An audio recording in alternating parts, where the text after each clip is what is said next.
केंद्र में मोदी सरकार के 8 साल पूरा हो गए हैं, तो वहीं मोदी सरकार 2.0 की ये तीसरी सालगिरह है। इन 8 साल के कार्यकाल में मोदी सरकार की तरफ से कई योजनाएं चलाई गई हैं।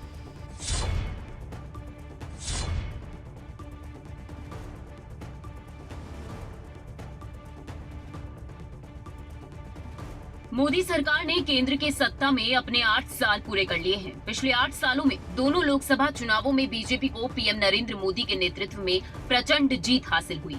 अब पार्टी 2024 में होने वाले लोकसभा चुनावों की तैयारियां कर रही है।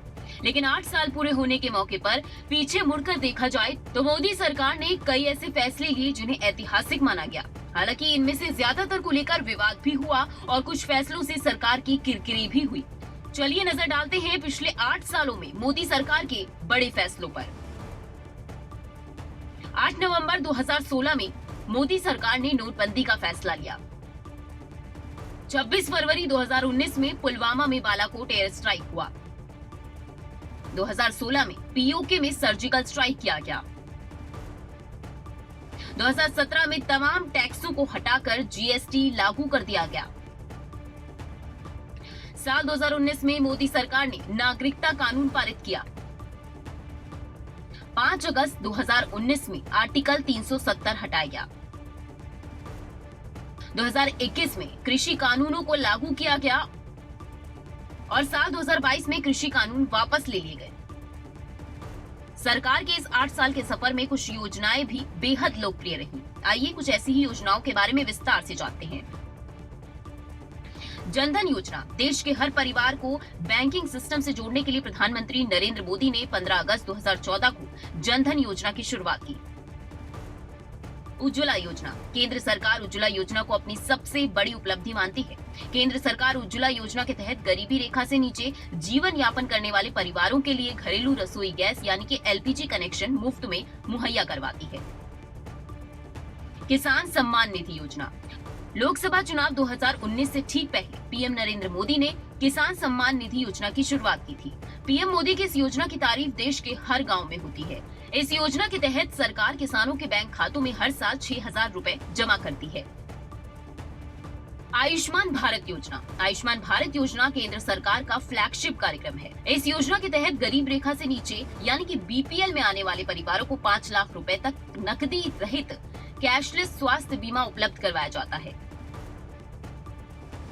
स्वच्छ भारत मिशन प्रधानमंत्री स्वच्छ भारत मिशन के अंतर्गत ग्रामीण और शहरी इलाकों में स्वच्छता को बढ़ावा देने के लिए शौचालयों का निःशुल्क निर्माण किया जा रहा है। प्रधानमंत्री नरेंद्र मोदी ने 2 अक्टूबर 2014 को स्वच्छ भारत मिशन के तहत देश भर में एक स्वच्छ भारत राष्ट्रीय आंदोलन की शुरुआत की थी। प्रधानमंत्री गरीब कल्याण योजना कोरोना संकट के दौरान प्रधानमंत्री गरीब कल्याण योजना की शुरुआत की गई। 26 मार्च 2020 में इस योजना का ऐलान हुआ था। सरकार का मकसद है कि देश में कोई भी भूखा न रहे। मोदी सरकार ने अपने 8 साल पूरे कर लिए हैं, जिसका जश्न बीजेपी 19 जून तक देश के अलग अलग हिस्सों में अलग अलग कार्यक्रमों के द्वारा मनाने वाली है, जिसे लेकर तैयारियां भी जोरों शोरों से की गई हैं।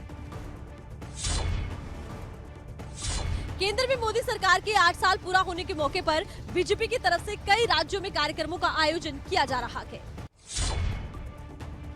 प्रदेश का पंचायत विभाग इन दिनों सुर्खियों में है। डिपार्टमेंट में कई घोटाले सामने आए हैं। वहीं पंचायत मंत्री देवेंद्र बबली की तरफ से ऑपरेशन क्लीन शुरू किया गया है। किस तरीके का पूरा ऑपरेशन क्लीन है, कितने अधिकारियों पर अब तक गाजगिरी, आगे क्या प्लानिंग है, इन तमाम मुद्दों पर बात करने के लिए देवेंद्र बबली हमारे साथ मौजूद है। देवेंद्र बबली जी, पहले यही सवाल है, आप तो कह रहे हैं कि आपने ऑपरेशन क्लीन शुरू किया है। अभी तक अगर देखा जाए पिछले कुछ दिनों की बात करें, आपने कई बड़े कदम उठाए, क्या क्या कदम उठाए हैं, कितने अधिकारियों पर कार्रवाई हुई है? देखिए, जो शिकायतें हमारे पास आई थी, हमने हमारे विजिलेंस को जांच के आदेश दिए। उस जांच की जो रिपोर्ट सामने आई, डिपार्टमेंट के साथ बैठ के जो कानूनी कार्रवाई उनके खिलाफ बढ़ती थी वो हमने सरसा में भी करवाई, पलवल में भी करवाई और 2-3 डिस्ट्रिक्टों की भी अभी जांच जारी है, तो वो भी होगी आने वाले समय में। जो कार्रवाई की गई है, किस तरीके के घोटाले के आरोप है? कहा जा रहा है कि जो पैसा विकास के लिए प्रदेश सरकार की तरफ से जारी किया जाता है वो पूरा लगता ही नहीं है ज़मीन पर। बिल्कुल, उसमें जो जांच हमारे सामने पलवल में तो बहुत ही बड़ा संगीन मामला था कि डेवलपमेंट का जो पैसा गया 100% वो काम ग्राउंड पे किया ही नहीं, कि उस पैसे को 100% खुर्द-बुर्द कर दिया गया। कई जगह जो रिपोर्ट में पाया गया कि उसमें से काम की क्वालिटी इतनी पुअर थी, इतनी वो थी कि उसके अंदर ये महसूस हुआ कि इसके अंदर सिर्फ ही जैसे मान लीजिए कि 100% में से 60% भी पैसा नहीं लगा, कहीं 40% लगा, कहीं 30% लगा, कि वो काम की क्वालिटी को देखकर जो एक हमारे विंग ने हमें जांच के बाद बताया। तो हमने जो कानूनी कार्रवाई बनती है वो सख्ती से हम उससे अब निपटेंगे। इस करप्शन के खिलाफ एक मुहिम शुरू है, ये मेरे डिपार्टमेंट के अंदर इसको बिल्कुल क्लीन करेंगे। जो क्लीन हरियाणा हमने प्रोग्राम हमारे डिपार्टमेंट में चलाया है। अच्छे अधिकारियों को भी हमने कहा भी आपके लिए दरवाजे खुले हैं, आप इसे चिंता करने की आपको ज़रूरत नहीं है। जो सही कर्मचारी अधिकारी है वो बेखौफ होकर अपनी ड्यूटी ईमानदारी से करें, और जो करप्ट लोग हैं वो इसकी आड़ में एक माहौल पैदा करने की कोशिश करेंगे, वो बच नहीं पाएंगे।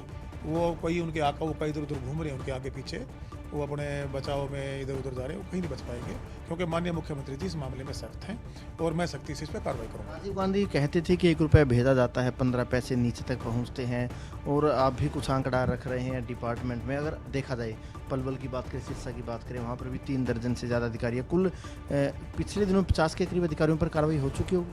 50 से ज़्यादा हुई है, 6 के आसपास मेरा ध्यान है जहाँ तक सिरसा में हुई थी, और कुछ अधिकारी ऐसे थे जो मेरे अधिकार क्षेत्र में थे, मैंने माननीय मुख्यमंत्री जी को लिखा है।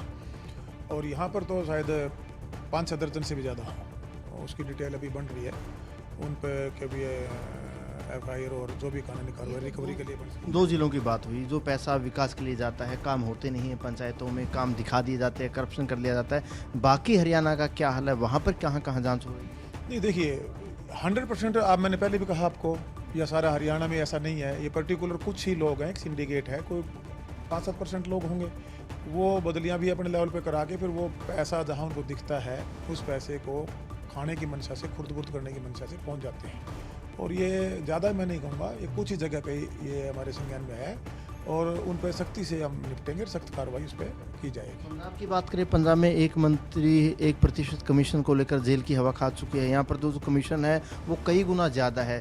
अधिकारियों पर कार्रवाई कितनी कड़ी की जाएगी? ये रिकवरी होगी, और जो कड़ी से कड़ी क्रिमिनल ऑफेंस बनता है उस धारा के तहत उनको लगेगा। हमारे यहाँ एक कहावत हरियाणा में कि उनको नानी याद आ जाएगी कि भाई ये पैसा जो खाया गया था, अब आप इस खाए हुए पैसे से को सरकार को लौटाना पड़ेगा, जो जनता की डेवलपमेंट के लिए दिया था वो बच नहीं पाएंगे। विकास के फंड में गड़बड़ की गई। इसके अलावा एक बड़ा और मामला है कि जो पंचायतों की ज़मीन होती है जिससे रेवेन्यू जनरेट होता है, उसमें भी करोड़ों की धांधली हुई है। पैसे तो ले लिए पंचायतों से, पैसा जमा सरकार के पास हुआ नहीं। वो पूरे हरियाणा की मैं कह सकता, जैसे पर्टिकुलर ये भी 1-2 डिस्ट्रिक्टों का ही मामला था, वो भी ऐसे हमारे पास कल ही परसों भी मेरे पास फ़ोन आए थे। ये कितने जिलों का है और कितना बड़ा मामला है? ये अभी तक मेरे पास 2-3 जिलों की शिकायत आई है, इधर भिवानी, बाडला इस साइड के एरिया की, कि वहाँ से कुछ ग्रामीणों ने मेरे को फ़ोन किया जी ऐसे ऐसे बोली होती है, उस पैसे को खुर्द-बुर्द किया जा रहा है। उसका भी मैंने सारा रिकॉर्ड तलब कर लिया है कि आप जितना पैसा आपका ऑक्शन पे हमारी जितनी पंचायती लैंड थी, ब्लॉक वाइज वो मुझे उसकी डिटेल दी जाए। उसकी डिटेल मैंने उनको अगले 1 वीक का समय दिया, वो आ जाएगा। उसमें जहाँ जहाँ भी ये कोताही बरती मिलेगी उनके खिलाफ भी मैं कड़ी कार्रवाई करूँगा। पलवल जिले में 10,245 हेक्टेयर भूमि में मूंग की खेती की जा रही है। मूंग की खेती को बढ़ावा देने के लिए विभाग द्वारा किसानों को फ्री में मूंग का बीज उपलब्ध कराया जा रहा है। पलवल जिले में 10,245 हेक्टेयर भूमि में मूंग की खेती की जा रही है। कृषि एवं किसान कल्याण विभाग पलवल के उप निदेशक डॉक्टर पवन कुमार शर्मा ने जानकारी दी। डॉक्टर पवन कुमार शर्मा ने बताया कि मूंग की खेती को बढ़ावा देने के लिए किसानों को मूंग का बीज निःशुल्क दिया जा रहा है।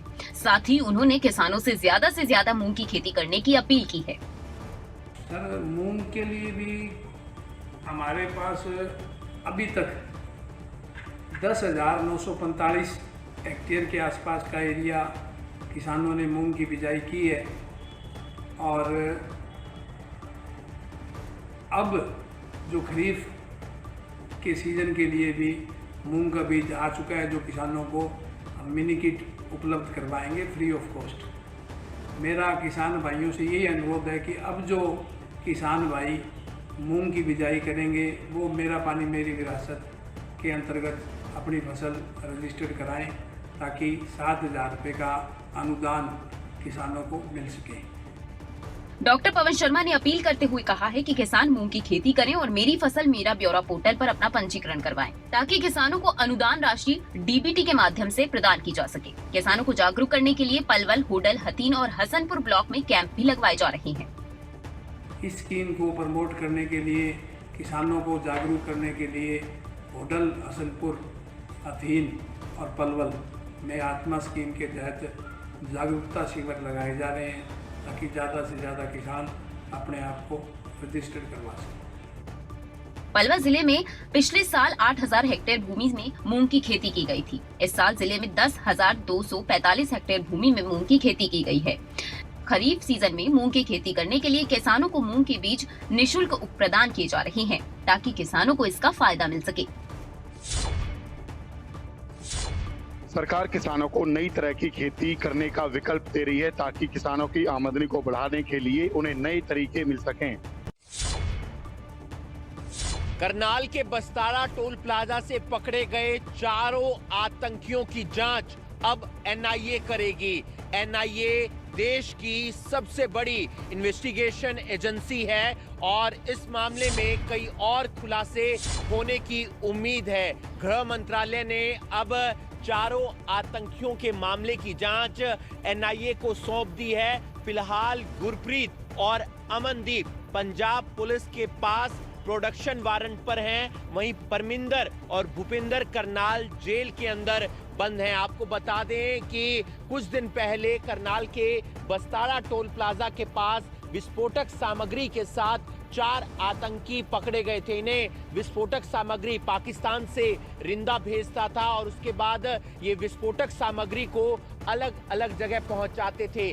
तरन तारन में भी इन्होंने विस्फोटक सामग्री पहुंचाई थी। उसके अलावा हैदराबाद नांदेड़ रोड पर भी इन्होंने विस्फोटक सामग्री को रखा था और अब ये इनोवा गाड़ी में विस्फोटक सामग्री को तेलंगाना छोड़कर आ रहे थे। इनके पास से एक पिस्तौल भी बरामद हुई थी, साथ ही साथ जिंदा कारतूस भी बरामद हुए थे और विस्फोटक सामग्री भी बरामद हुई थी। करनाल पुलिस ने इन्हें अरेस्ट किया था। उसके बाद पंजाब पुलिस, महाराष्ट्र एटीएस, इसके अलावा तेलंगाना पुलिस और भी कई इंटेलिजेंस एजेंसियों ने इनसे पूछताछ की और अब गृह मंत्रालय ने आदेश दे दिया है कि एनआईए पूरे मामले की जांच करेगी। देखना यह होगा कि एनआईए जब इन चारों आतंकियों से पूछताछ करेगी तो इस मामले में और कौन-कौन से नए खुलासे होते हैं।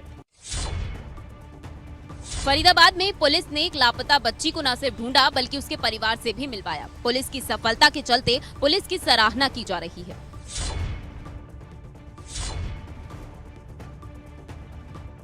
सेवा, सुरक्षा और सहयोग का नारा देने वाली पुलिस ने साबित कर दिया है कि वो अपने कर्तव्य निभाने में जी जान लगा देते हैं।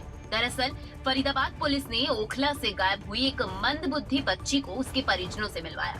मामले में सामने आया कि ओखला गांव से एक मंदबुद्धि बच्ची अपने घर से निकल गई थी, जिसके बाद वो घूमती हुई फरीदाबाद के ग्रीनफील्ड इलाके में जा पहुंची, जहां पर हरियाणा पुलिस के कांस्टेबल ने उसे देख लिया और अपने साथ लेकर उससे पूछताछ की, लेकिन बच्ची कुछ भी बताने में असमर्थ दिखाई दी। जिसके बाद पहले तो बच्ची की काउंसलिंग की गई।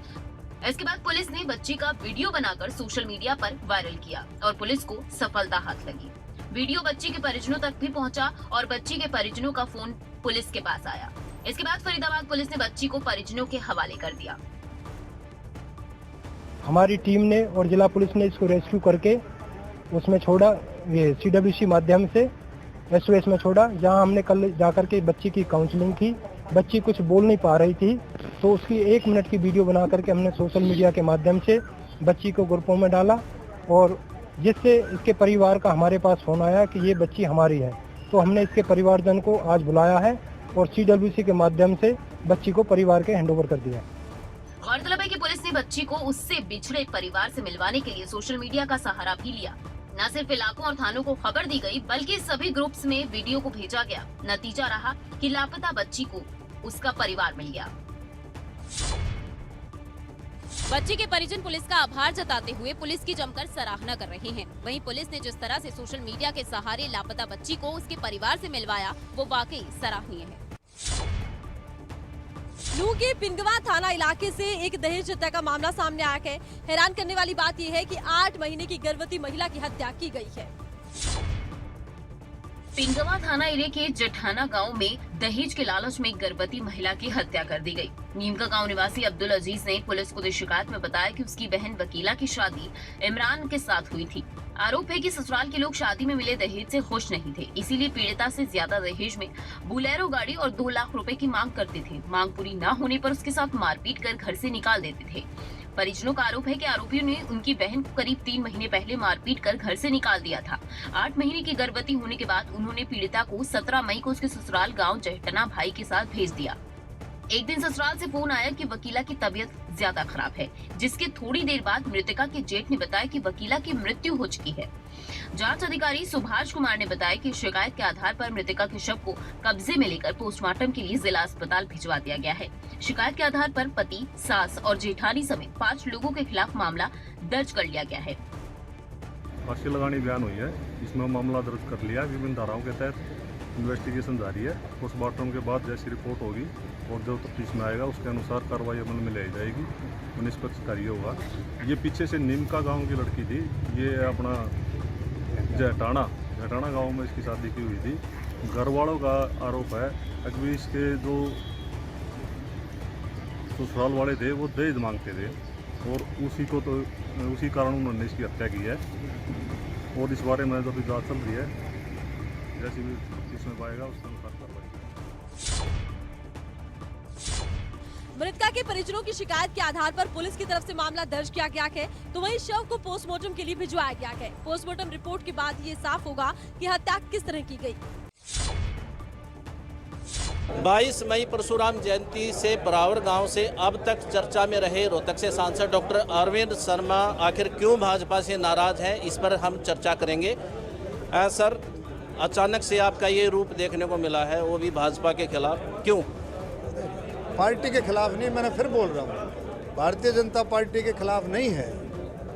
ये तो सिर्फ व्यवस्था के खिलाफ है, प्रशासनिक व्यवस्था के खिलाफ बातचीत है और विवाद नहीं भाई, चर्चा की बात है। जब किसी का दिल दुखता है, किसी को ये लगता है कि बरादरी के साथ धोखा हो रहा है, तो मैं ऐसे सांसद से मैं क्या करूँगा। जब बरादरी जो है, जो बरादरी 36 बरादरी को मानती है, सबको साथ लेकर चलती है, उसी के साथ धोखा हो रहा है। हरियाणा की मजबूत जो है, सबको साथ लेकर के चलने वाली, दलित को, बैकवर्ड को, सबको साथ लेकर के चलने वाली बरादरी, उसके साथ अगर ऐसा धोखा हो रहा है तो बिल्कुल गलत है। कुछ दिन पहले तक मुख्यमंत्री को ईमानदार भी बता रहे थे, अच्छा व्यक्ति भी बता रहे थे, आज अचानक से सुर क्यों बदले?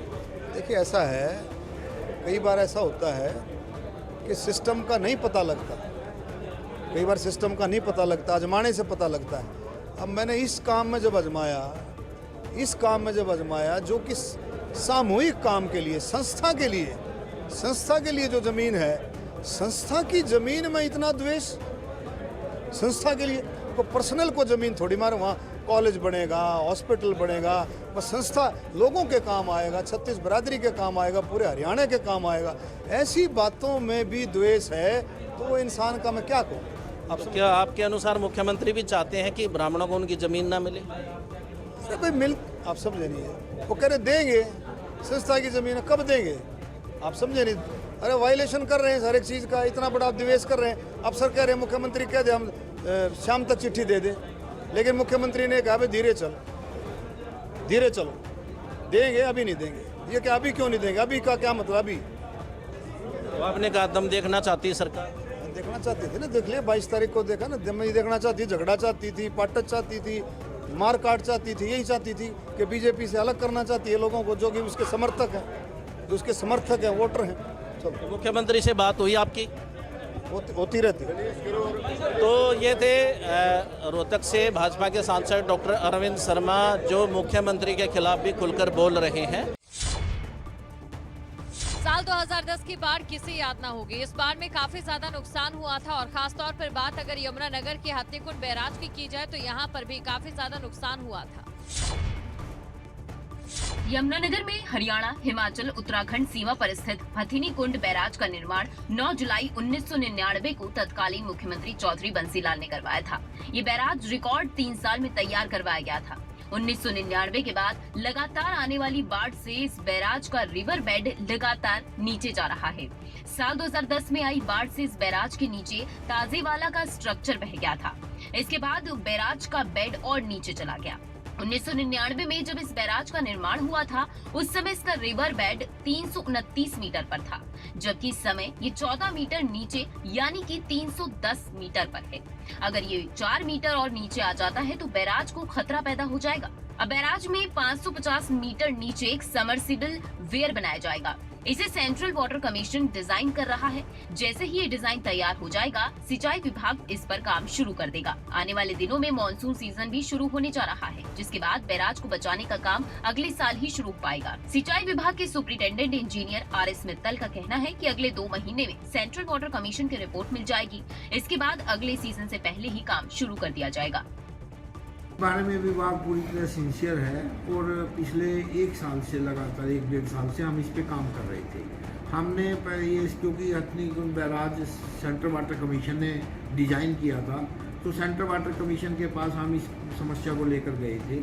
भाई जो हमारा रिवर बेड है जो कि 329 के लेवल पे था जब हथनीकुंड बैराज बना था, पर जब से ताजेवाला 2010 के अंदर ताजेवाला स्ट्रक्चर वॉश आउट हुआ था तो रिवर बेड उसके बाद बड़ी तेज़ी से डाउन हुआ है। यानी कि आज के दिन रिवर बेड हमारा 315 के लेवल पे आ गया, 14 मीटर नीचे। और जो बैराज है, बैराज की कर्टेन वाल है, कट ऑफ वाल है, उसका लेवल 310 है। यदि 4 मीटर और डाउन हमारा रिवर बेड चला जाता है तो बैराज को खतरा पैदा हो जाएगा।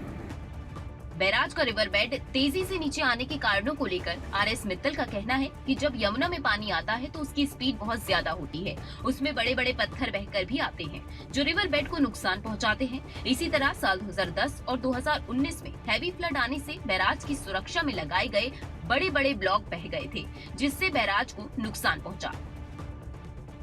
इस समस्या को देखते हुए पहले ही हम CWC पे इसके लिए गए थे। CWC ने इसकी एक मॉडल स्टडी के लिए CWPRS पुणे को रेफर किया। वो स्टडी होकर CWPRS पुणे से रिपोर्ट आ गई है और इन सभी के साथ एक मीटिंग डिपार्टमेंट की हुई थी। हमारे चीफ इंजीनियर भी थे उसमें, हमारे एडवाइजर साहब भी थे। तो फिर एक ये डिसाइड हुआ भी इसको आगे बचाने के लिए, फर्दर इसका लॉस होने से, हम हथनीकुंड बैराज से 500-550 मीटर नीचे एक सबमर्सिबल वियर और बनाएंगे, जिसके लिए अब CWPRS पुणे की मॉडल स्टडी की रिपोर्ट आ गई है और CWC उसको अब डिजाइन कर रहा है। तो हमें उम्मीद है कि CWC हमें वो रिपोर्ट 1-2 महीने के अंदर दे देंगे। जैसे ही वो रिपोर्ट देंगे हम इसका टेंडरिंग प्रोसेस स्टार्ट कर देंगे और उम्मीद करते हैं कि अगले साल फ्लड सीजन शुरू होने से पहले हम इस काम को करा पाएंगे। अब सेंट्रल वाटर कमीशन की रिपोर्ट आने के बाद जल्द ही हथनीकुंड बैराज पर काम शुरू कर दिया जाएगा। उम्मीद जताई जा रही है कि जल्द से जल्द काम को खत्म कर दिया जाए, क्योंकि मॉनसून बस दस्तक देने ही वाला है।